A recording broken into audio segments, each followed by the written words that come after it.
Hi, this is Jason Cascarino. Thanks for listening to the Lessons in Adolescence podcast, a production of Remaking Middle School, an initiative that seeks to transform the learning and development experience for young adolescents in the middle school years.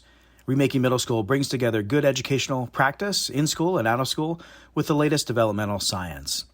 In the Lessons in Adolescence podcast, we feature conversations with researchers, practitioners, program developers, and advocates. Drawing content from our past 2 seasons of episodes, we are offering a series of mini-lessons on important topics relating to positive early adolescent development and effective middle-level education. This mini-lesson is about summer learning.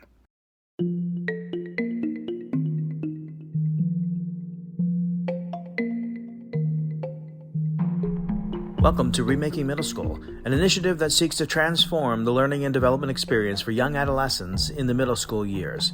Remaking Middle School brings together good educational practice in school and out of school with the latest developmental science. Summer is incredibly important because it is this time of opportunity, and it is a time of opportunity that is outside of the structures of school.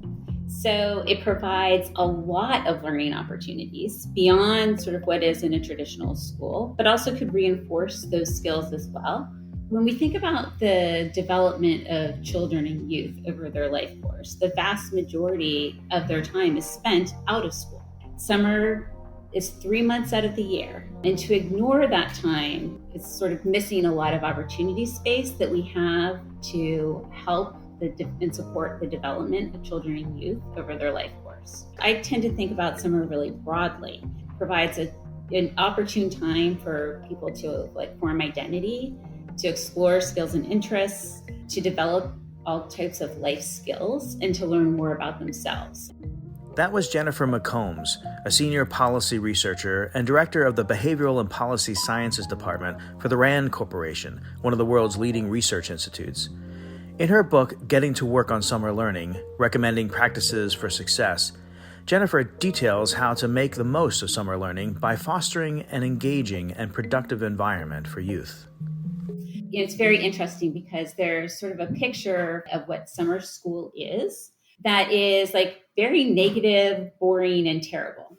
But it's really thinking about who are the teachers, who are the instructors who have content expertise and who have the ability to engage children, form relationships, and also help enable their peer relationships, right? Because those are the types of environments that kids want to come into.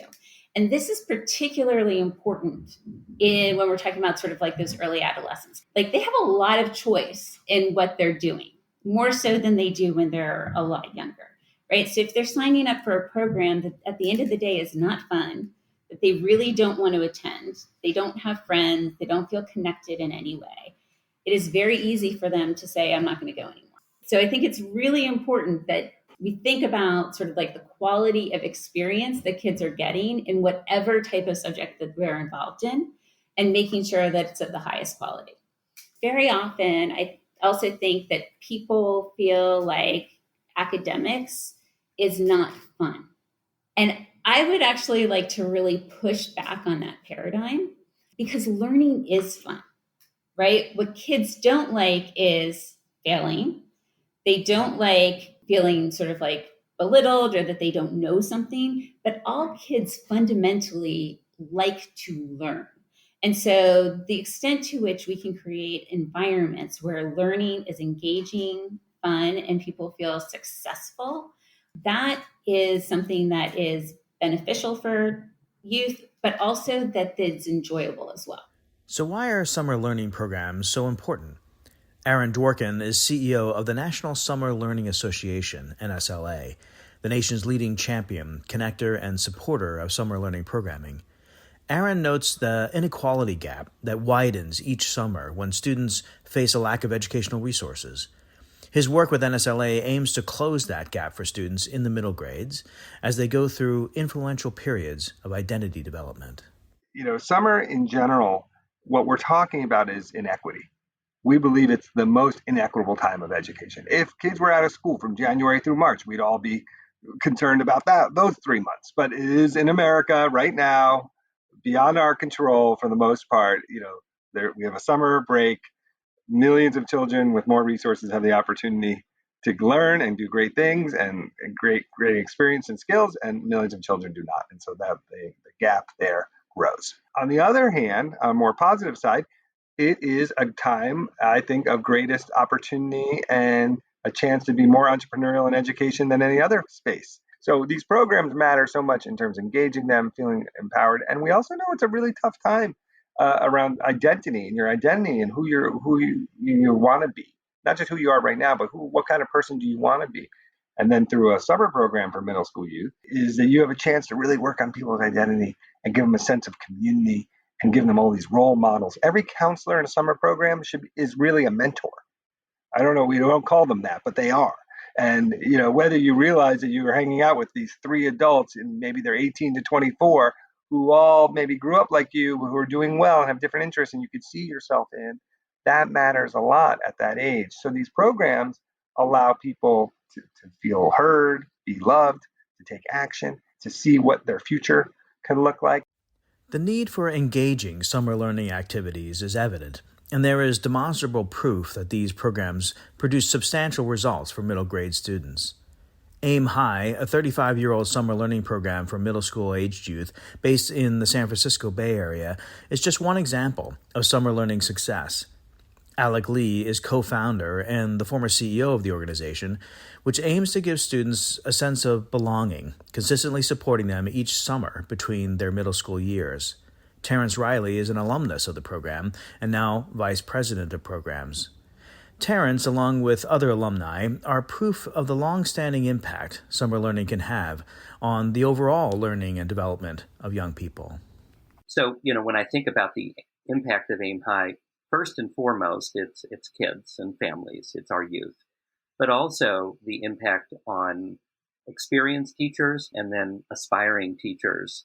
And we have started to track that. We've been around a long time. So our graduates, they're all grown up, right? And several of them now are directors of Aim High campuses around San Francisco and Oakland and other parts of the Bay Area. But I think what draws people to Aim High, as you pointed out, is it's a very different kind of teaching and learning experience. We like to remind ourselves every summer and every day, dare to be different.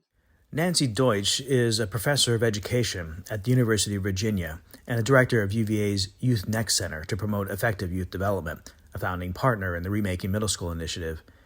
Her research specializes in adolescent development in out-of-school time spaces. Nancy's studies have allowed her to observe how summer learning is working to shape the next generation of problem solvers and social leaders. During early adolescence, as you said, right, young people are exploring their own identities, but they're also increasing their ability to sort of think more abstractly, to think beyond themselves. Their cognitive abilities are shifting in a way that lets them make these connections, right, where they can now see systems and structures as inequitable, right? So whereas we think about younger children as looking at equity as almost more interpersonal, right? There's fairness. It's did somebody get more than something else, right? But early adolescents can then start to see this in relation to the world more broadly and identify and name these more systemic and structural inequities. So that means a couple of things, right? That means they're also more able to see how they are and their peers are affected by this and name those things, right? And they can also then therefore experience those inequities in different ways, right? Because it means something different to them. And it also provides great opportunity for engaging adolescents in actually changing those. It can also be about proposing new solutions for social problems that adults haven't been able to come to, right? And so this intersection of thinking about identity, identifying, seeing systems and structures in different ways, and being kind of open to risk-taking and thinking differently actually creates great opportunities for kids to be able to engage in this sort of social change work. Engaging youth in summer learning programs is essential to closing educational gaps and supporting students as they navigate new identities. Summer learning will continue to be an influential tool in guiding youth development and inspiring positive change in students' communities. For more resources on summer learning and early adolescence, check out the content available on the Remaking Middle School website at remakingmiddleschool.org.